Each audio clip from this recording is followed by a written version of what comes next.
to think back on it, like for me especially, it's like really nostalgic. I've grown up in Tennessee. I spent, a majority of basically my entire adult life in the Middle Tennessee area. Every year for my birthday when I was in high school, I'd go to Predators games and I'd get to go see Pekka Rinne play. Like he was one of my first favorite athletes, like in Nashville. And so it was definitely surreal seeing the actual jersey retirement. And like you mentioned too, like what he is off the ice is more impactful than what he was on it. And there was a lot of mention of that too, because you don't get the importance of Pekka Rinne if you're just looking at a career resume. Has a Vezina, took this team to a Stanley Cup final. Probably should have won another Vezina. Probably should have won 2 or 3. But the career numbers are there. Top 20 in wins, top 20 in shutouts. You have all of this too. But it's different here, and there's a lot of pro sports where some athletes are more impactful in that market than they'd be elsewhere. Like Zach Randolph isn't as loved in New York as he was in Memphis. He means a lot more. The jersey retirement ceremony there means a lot more. Pekka's that way here because of the way he connected with the market and the way he connected with the city too. And I think that was what was highlighted, and that was the most important thing to highlight. Absolutely, because that's what you're going to remember about Pekka's impact. Because I feel like you could almost look at the Nashville Predators and the way that we look at time. We got BC, we got AD. I think that you could look at the timeline of the Nashville Predators as BP and AP before Pekka before and after Pekka, because it really was such a stark difference between what the Nashville Predators were. The fact that the Predators that Nashville almost lost the Predators. The fact that the Predators came into a city that's not a hockey city. I mean, people in Tennessee, people in the Southeast don't know hockey. They don't care about hockey. This is a football, baseball kind of region. So to be able to not just bring awareness or a little bit of excitement about the sport to a city that traditionally has not been a hockey city, but to make it a die-hard hockey town. Die-hard fans that don't just show up and appreciate the game, but know and love and live by the game. And it's not just it's not just fans. It's starting fans from very young. It's also starting hockey players very young. I mean, we look at so many youth development leagues in Nashville now. Those didn't exist before the Nashville Predators. They didn't exist when I was a kid. No, they absolutely did not. No, this is not a hockey town, like I said. And you can attribute that to Sean Henry for, putting such an emphasis on growing the game in Nashville, and you can put that on the Nashville Predators organization as a whole. But I think when it comes down to it, popularity and love of the game and love of the team and love of the sport really starts with Pekka Rinne, because he breathed life into this team. And I thought that last night was such a wonderful tribute, and I wasn't in Nashville really at all for Pekka's tenure. I was there for his last game, and I do have to say that was one sporting event that gave me chills. It almost brought me to tears, and that doesn't happen very often. But watching his last game, watching his circle around the ice, watching everyone stand up and cheer his name and just be so excited for him. That made me emotional, to be completely honest with you. And it made me feel the impact of Pekka Rinne, even though I wasn't here from the very beginning of the Nashville Predators, even though I wasn't here for the cup run, even though I wasn't here for the bad times and the good times, I still felt Pekka Rinne's impact. And I think that if you came into Nashville and that last night was your very first Predators game and you saw the Pekka Rinne retirement ceremony, you would feel that too. You wouldn't have to know anything about the Nashville Predators to understand what Pekka Rinne means to this team. So I think that was incredibly important for the Predators to put on display last night. It's pretty cool that you got to see that, though, because I love looking back at that game because that was the vintage Pekka Rinne game. Even though that wasn't the prime of his career, you saw in that one night what people in this market have seen for more than a decade, and that is him having playing against a team that is one of the best in the league and shutting them out. And he did that so often in his career where the Preds, even though they might have been, top to bottom roster-wise, couldn't compete with the top teams in the league until they got there, until they've eventually built that, to that point. Pekka was the equalizer. He was the great equalizer. He did it in playoff series. He did it in regular season games. That was a vintage Pekka Rinne game. And even though you said you weren't here for a lot of that, you saw what it's all about in that game. He got to play out of his mind and win the Preds a game one last time.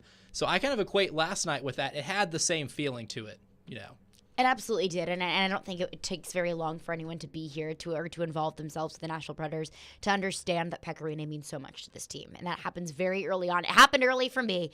I want to say my first day on Nashville soil, I think I really kind of understood. I think my first day actually at the station, I want to say maybe Ace, one of our engineers, got a Pekka Rinne bobblehead and was just out of his mind, so excited. And I was like, all right, this Rinne guy really is pretty important here. It's a big deal around these parts. And I think I've been able to understand that even more so, and his impact has played such a big role even more so. But we will go to your phones. We're going to take your phones throughout the show. I want to hear your favorite Pekka experience, what your thoughts were on the retirement ceremony last night. But we'll go to your phones, driven by WilsonCountyHyundai.com. Adam in Portland is up next. Has there ever been a better Nashville athlete? Honestly, like maybe there's somebody who pushes him for being as good professionally, or just not. I don't know that we've ever had such a good person that was so dominant and so loyal ever in Nashville. And I'm a diehard Titans fan. I started from the beginning, you know that, Caroline. And I don't know that there's ever been a better athlete for the city, and just a good person. You know, you're not going to have to worry about him getting drunk or punching somebody or acting crazy. He's just a good person. Like, I'm so happy he's the first one that got that done. Yeah, thank you for your call, Adam. I think that, and I would agree. I mean, Pekka's a great person. I don't know him personally, but just seeing his philanthropic efforts and everything that he's brought to the city. But I think that the key there is that he was such a good first representative for this team. This team is still young. This team is still new. And so for Pekka Rinne to be the first player to have his jersey retired, for Pekka to really kind of be at the very beginning stages of this franchise, I think that's where it comes into play. Why it's so important that Pekka was so involved within the community, was so philanthropic forward, was because, you know, he was the first one. He's a likable guy. I mean, we talked to so many former Predators last night who just didn't have a single bad word to say about Pekka Rinne, saying he was contagious. What he brought to the locker room, on the ice, off the ice, what he brought was contagious. His personality was contagious. So I think, is he the best athlete in Nashville? I mean, you could make an argument. You could say Eddie George in terms of impact. You could say, there are arguments that you could make, but I think that absolutely Pekka Rinne has an argument, not just as an athlete, but as a person as well. I think being such a good person was so important in the early stages of this franchise. The funny thing is, too, is like in this industry, you hear a lot of things about players that are off the record where it's like, this person's probably not the best to hang out with. You hear a little something about the majority of the athletes you cover, especially if you're able to cover a lot of these in person. But I've not once have ever heard anybody say, Pekka Rinne behind the scenes isn't that great of a guy. Like people love him. Everybody that's ever had anything to say about Pekka Rinne, it has been gushing with positive thoughts. And of course, you mentioned his philanthropy and those kind of efforts too. Like, that's a lot of stuff that people see, but from what I've heard too, that behind the scenes, like, he's every bit of what that is. And when it goes back to Adam's call, Adam has an interesting point too, because what he mentioned is best, I guess, Nashville athletes. And like, if you talk about Nashville pro athletes, he's one of the only ones on that Mount Rushmore we have that never played anywhere else. Like, Steve McNair played in Baltimore for a little bit at the end of his career. Eddie George was a Cowboy, and if you go to the Cowboys website, they did once refer to him as a Cowboy legend, which is laughable. But he actually did play. He did suit up for the Cowboys at one point in his career.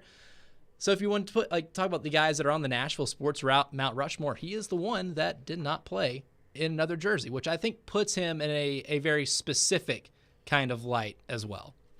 615-737-1025 is our phone number. If you have a thought on the Pekka Rinne jersey retirement ceremony last night, if you have a thought on just Pekka Rinne in general, we are going to take all of your Pekka thoughts throughout the show. But coming up next, there is one point of contention involving the jersey ceremony last night. Is Pekka Rinne deserving of one of the accolades that he was granted last night? We'll get into that coming up next. Caroline Fenton, Elijah Campbell, you're listening to Stillman & Company, and we are live on ESPN 102.5 The Game.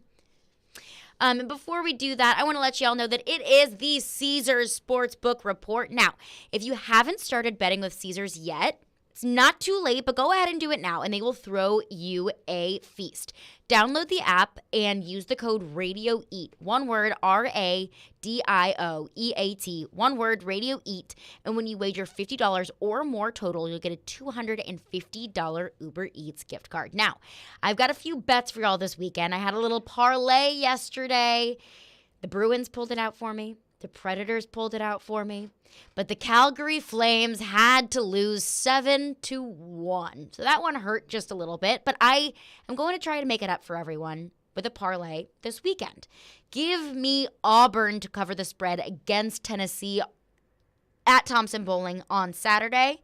And also give me the Tampa Bay Lightning to defeat the Nashville Predators on Saturday in the Stadium Series. A little Tennessee parlay, and I know that there are some Vol and Preds fans out there that are shaking their head at me, but hey, there is no loyalty when it comes to making money, and make some money with the Caesar Sportsbook app. Must be 21, offer valid in Tennessee only, new customers with eligible promo code only, real money wagers only that have minimum odds of minus $250 gift card redemption code, and steps to redeem gift card will be sent via email within 72 hours. See Caesars.com/promos for full terms. Void where prohibited. Gambling problem? Call or text the Tennessee Red Line at 1-800-889-9789. Caesar Sportsbook. Download it, people. Here they come. Turn 4. Final lap. Hey, it's Chase McCabe. Join me for Chasing Checkers every Sunday morning at 8, and you can hear some of the big names in racing, like Denny Hamlin. I always like to undersell and overdeliver. Dale Earnhardt Jr. It would be amazing to watch a Cup race compete there again. Kevin Harvick. I think we learned a lot. And several others. It's Chasing Checkers every Sunday at 8 on ESPN 102.5 The Game and the Game Nashville app. Join us in Smashville to experience hard hits, big goals, and golden moments. Your Nashville Predators are in action at Bridgestone Arena, and now is the time to get your tickets. Introducing the Paint the Town Preds pack, complete with 3 games, a $25 Yeehaw Brewing Company gift card, 2022 Stanley Cup playoff priority, and more. Visit NashvillePredators.com/paint to secure your pack. These are the games you don't want to miss as the Preds make their push to the playoffs. Join us in Painting the Town Preds and secure your ticket package today. NashvillePredators.com/paint. Your home value is way up. You can use that money now to pay off credit cards or remodel your house, or both. Hey, Willie Donner for Loan Pronto. Loan Pronto can convert that home equity into cash as little as 2 weeks from now, with no cost to you and zero hassle. Mike and Joan in Brentwood called Loan Pronto, and they did a Loan Pronto zero-cost cash-out refi. They got a check for $100,000. They used $50,000 to pay off all of their credit cards and a car loan. Use the other $50K to upgrade their master bath and kitchen. They locked in a new APR in the 2s and lowered their total monthly cash. Put that money to good use. Do it now, and you can even skip your next 2 house payments. Call 615-499-5780 or loanpronto.com. 615-499-5780 or lowpronto.com. Equal housing lender. NMLS 166-1781. Subject to lender approval. Not all loans apply. When you want to rock.